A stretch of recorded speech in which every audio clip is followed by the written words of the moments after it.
কেরালার সমুদ্র সৈকতে এক কিশোর যখন প্রথমবার ব্যাট হাতে তুলে নিয়েছিল, তখন কেউ ভাবেনি তার টাইমিং হবে জ্যামিতিক নিখুঁত। ভারতীয় ক্রিকেটের ঝলমলে আলোয় যখন অনেক নক্ষত্র খুব দ্রুত জ্বলে উঠে নিভে যায়, তখন একজন মানুষ গত এক দশক ধরে নীরবে যুদ্ধ করে গেছেন নিজের সঙ্গে, ভাগ্যের সঙ্গে এবং এক আকাশ প্রত্যাশার সঙ্গে। তিনি সঞ্জু স্যামসন, যাকে ক্রিকেট বিশ্ব চেনে তার রয়্যাল মেজাজের জন্য, কিন্তু যার পেছনের গল্পটা লড়াইয়ের।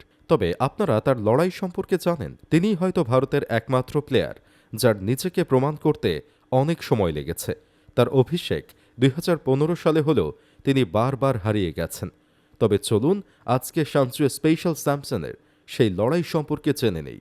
অধ্যায় ১, উত্থান এবং একটি স্বপ্ন। তিরুবনন্তপুরমের অলিগলি থেকে দিল্লির ক্রিকেট একাডেমি। সঞ্জুর শুরুটা ছিল আর ১০টা মধ্যবিত্ত ভারতীয় ছেলের মতো। বাবা স্যামসন বিশ্বনাথ ছিলেন দিল্লি পুলিশের ফুটবলার, কিন্তু ছেলের চোখে ছিল রঙিন বলের মায়া। ছেলে যখন সিটি পর্যায়ে ব্যর্থ হলো, তখন বাবা পাশে দাঁড়ালো এবং নিজের চাকরি ছেড়ে দিয়ে নিজ গ্রাম কেরালায় চলে এলো ছেলেকে ক্রিকেটার বানাতে। ছেলেকে বলল, এখানে পারো নাই তাতে কি, আমরা আমাদের এলাকা থেকে আবার শুরু করব। অধ্যায় ২, অনিশ্চয়তার মরুভূমি। অনেকেই মনে করে তার আইপিএল শুরু হয়েছিল রাজস্থান রয়্যালসের হয়ে, কিন্তু বিষয়টা এমন না। তাকে ২০১২ সালে কিনেছিল কলকাতা নাইট রাইডার্স। সেবার কলকাতা শিরোপা জিতল, সঞ্জুর সৌভাগ্য হয়নি খেলার। তারপর তাকে কলকাতা ছেড়ে দেয়। তারপর রাজস্থান তাকে দলে নেয় এবং সেখান থেকেই তার আইপিএল যাত্রা শুরু। আইপিএলে রাজস্থান রয়্যালসের নীল জার্সিতে ১৮ বছর বয়সে যখন তিনি প্রথম মাঠে নামলেন, তখন ভারতের কিংবদন্তি রাহুল দ্রাবিড় তাকে দেখে বলেছিলেন, এই ছেলেটি স্পেশাল। সেই শুরু। এরপর একে একে অনায়াস ছক্কা আর দুর্দান্ত সব কাভার ড্রাইভ দিয়ে তিনি বুঝিয়ে দিলেন তিনি শুধু খেলতে আসেননি, রাজত্ব করতে এসেছেন। রাজস্থানকে নিয়ে গেছেন ফাইনালে, একের পর এক রান করে করেছেন প্রমাণ। তবুও জাতীয় দলে পাননি সুযোগ। অধ্যায় ৩, অনিশ্চয়তার মরুভূমি।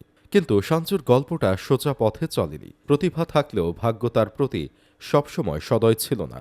জাতীয় দলের সুযোগ পাওয়ার দীর্ঘ বিরতি, এক ম্যাচ খারাপ করলেই দল থেকে ছিটকে পড়া, আর সোশ্যাল মিডিয়ায় ভক্তদের হাজারো প্রশ্ন, এসবই ছিল তার নিত্যসঙ্গী। যখন সবাই বলতো সঞ্জু ইনকনসিস্টেন্ট, তখন তিনি ড্রেসিং রুমের এক কোণে বসে নিজেকে নতুন করে গড়েছেন। আইপিএলে রাজস্থান রয়্যালসের অধিনায়কত্ব তার কাঁধে নতুন দায়িত্ব তুলে দেয়। তিনি হয়ে ওঠেন দলের প্রাণভোমরা, ছোট শহর থেকে উঠে আসা ক্রিকেটারদের অনুপ্রেরণা। অধ্যায় ৪, প্রত্যাবর্তনের ইতিহাস।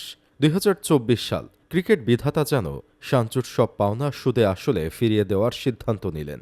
দক্ষিণ আফ্রিকার মাটিতে যখন তিনি পরপর ২টি আন্তর্জাতিক টি-২০ সেঞ্চুরি হাঁকালেন, তখন ডারবান আর জোহান্সবার্গের গ্যালারি নীল হয়ে গিয়েছিল কেবল তার নামে। প্রথম ভারতীয় হিসেবে এই বিরল কীর্তি গড়ে তিনি বুঝিয়ে দিলেন, সবুর করলে কেবল মেওয়াই ফলে না, ইতিহাসও গড়া যায়। তার সেই স্মিত হাসি আর শান্ত উদযাপন দেখে মনেই হয়নি যে এই মানুষটি ১০ বছর ধরে উপেক্ষিত ছিলেন।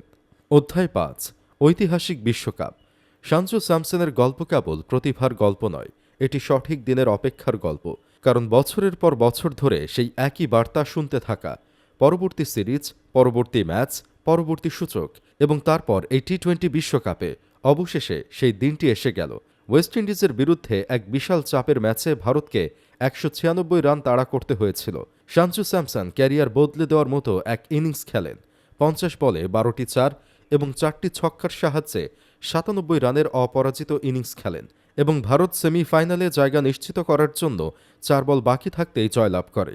তারপর সেমিফাইনালে করলেন ৮৯ রানের জয়সূচক ইনিংস। এমনকি ফাইনালে নিউজিল্যান্ডের সাথে ৮৯ রান করে দলকে জিতালেন তৃতীয় টি-২০ বিশ্বকাপ, আর নিচে ৫ ম্যাচ খেলে হলেন man of the tournament. Sanju Samson মানে শুধু পরিসংখ্যান নয়, সঞ্জু মানে হল যতবার পড়ে যাবে ততবার উঠে দাঁড়ানোর জেদ। তিনি আমাদের শেখান যে আপনার ওপর যখন কেউ বিশ্বাস রাখবে না, তখনও নিজের ওপর বিশ্বাস হারানো বারণ। তবে সঞ্জুর গল্পটি এখানেই শেষ হয়নি, এটি কেবল এক নতুন রাজত্বের শুরু হয়েছে।